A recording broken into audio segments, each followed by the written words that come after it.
हर मनुष्य के लिए बहुत इंपॉर्टेंट है, पर जब बात स्वास्थ्य की हो तो उसमें सिर्फ शरीर की ही बात नहीं होती है, मन की भी बात होती है।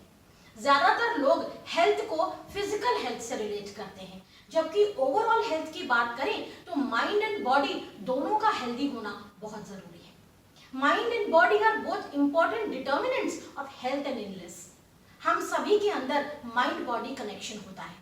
हमारा शरीर ठीक उसी प्रकार से रिएक्ट करता है या प्रतिक्रिया करता है जैसा हम सोचते हैं। हम स्वयं ही खुद को हेल्दी या बीमार बनाते हैं। हमारे भारतीय शास्त्रों में यानी इंडियन टेक्स्ट्स में हेल्थ को केवल एब्सेंस ऑफ इलनेस या सफरिंग ही नहीं माना है, बल्कि positive physical and mental attributes पर भी फोकस किया है, यानी सकारात्मक शारीरिक और मानसिक गुणों पर भी ध्यान दिया है। और उसके अनुसार स्वास्थ्य आनंद की स्थिति है और आध्यात्मिक, शारीरिक और मानसिक कल्याण या वेलबींग की अनुभूति है। हेल्दी होने के लिए हमें अपने शरीर, मन, भावनाओं और विचारों का आत्मज्ञान होना बहुत आवश्यक है। दोस्तों, हमें अपने शरीर के साथ साथ मन पर या माइंड पर भी ध्यान देना होगा, जिससे हमारी मेंटल हेल्थ और भी अच्छी रहे।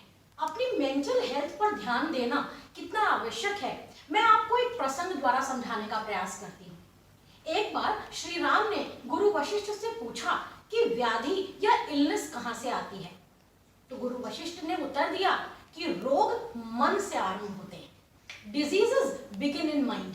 यदि हमारे मन में नेगेटिव थॉट्स जैसे एंगर, स्ट्रेस, एंजाइटी, टेंशन आदि आते हैं तो वो हमारे मनमय कोश यानी मेंटल शीट को डिस्टर्ब करते हैं।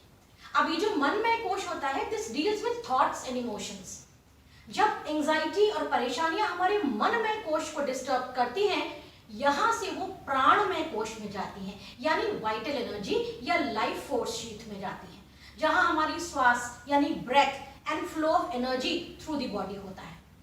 उसको डिस्टर्ब करते हुए फिर वो हमारे अन्नमय कोश में जाती हैं, यानी ग्रॉस बॉडी में जाती हैं, जहां हमारी muscles, bones, skins and organs बने होते हैं, और वहां जाकर ये डिजीज या रोग बनकर रहती हैं। ये माइंड बॉडी कनेक्शन होता है।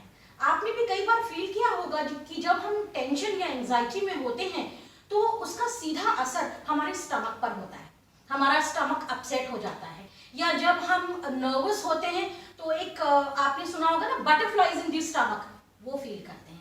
कभी कभी घबराहट में हम सभी को वॉमिटिंग करने की फीलिंग होने लगती है। एंगर में, गुस्से में हमारा बीपी हाई हो जाता है, हार्ट रेट बढ़ जाता है। नेगेटिव विचार और चिंता हमारे मन के साथ साथ हमारे शरीर पर बहुत बुरा असर डालती है। मेंटल हेल्थ के कॉन्सेप्ट को भगवद गीता में श्री कृष्ण ने भली भांति समझाया है। भगवान कहते हैं कि मन बहुत चंचल होता है और उसे नियंत्रित करना बहुत कठिन होता है, पर प्रैक्टिस के साथ साथ यानी अभ्यास के साथ साथ हम उसे कंट्रोल कर सकते हैं। हमारा मन हमारा परम मित्र भी है, और यदि हम उसे कंट्रोल नहीं कर पाते तो वो परम शत्रु भी है। इसलिए ये डिसाइड हमें करना है कि हमें अपने मन को मित्र बनाना है या शत्रु। गीता में ये भी बताया गया है कि नकारात्मक सोच यानी नेगेटिव थिंकिंग हमारे जीवन की एकमात्र समस्या है, जो कि हमारी हेल्थ पर बुरा असर डालती है। इसलिए हम सभी को पॉजिटिव सोचना चाहिए। ये सृष्टि के यूनिवर्स सभी के लिए समान होती है, किंतु हमारे सोच विचार ही हमें हेल्दी या अनहेल्दी बनाते हैं, हैप्पी या अनहैप्पी बनाते हैं। मन में पॉजिटिव विचारों के लिए चिंतन करना यानी कि रेपिटेटिव थिंकिंग करना, कॉन्टेम्पलेशन करना बहुत जरूरी है। मेंटल हेल्थ अच्छी होने के लिए नेगेटिव थॉट्स जब भी हमारे मन में आए तो सबसे पहले हम उसे ऑब्जर्व करें, उसको देखें। फिर become aware of the negative thought, हम क्या सोच रहे हैं और हमें उससे क्या नुकसान हो रहा है, इस बारे में सोचें। Then replace the thought by the positive thought, यानी उस नेगेटिव थॉट को हम रिवर्स कर दें।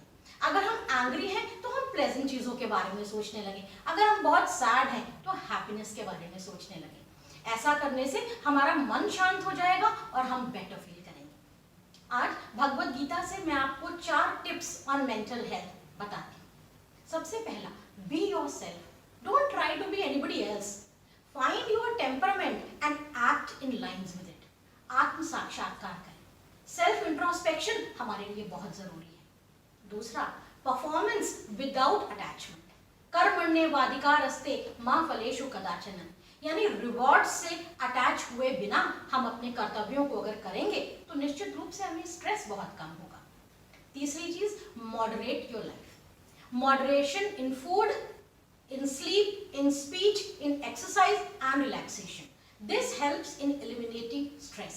यानी कि हमें एक ऐसी लाइफस्टाइल अडैप्ट करनी चाहिए जो हमारे विजन से मैच करती हुई हो।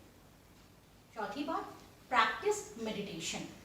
योग करने की आदत डालें। योग करने से हमारे मन की जितनी भी नकारात्मकताएं हैं वो सब बाहर निकल जाती हैं।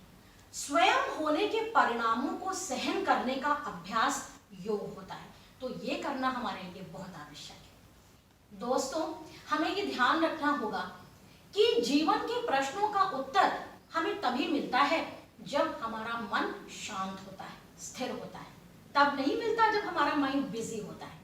सो one very important take away from Bhagavad Gita is have faith in your mind.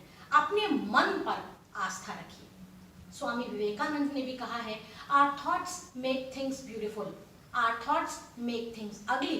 The whole world is in our mind, so learn to see the things in proper light. हमारे विचार ही चीज़ों को सुंदर बनाते हैं, हमारे विचार ही चीज़ों को कुरूप बनाते हैं, इसलिए हमें चीज़ों को उचित प्रकाश में देखना होगा। अपनी मेंटल हेल्थ का ध्यान रखिए, स्वस्थ रहिए, सुरक्षित रहिए। आनंद।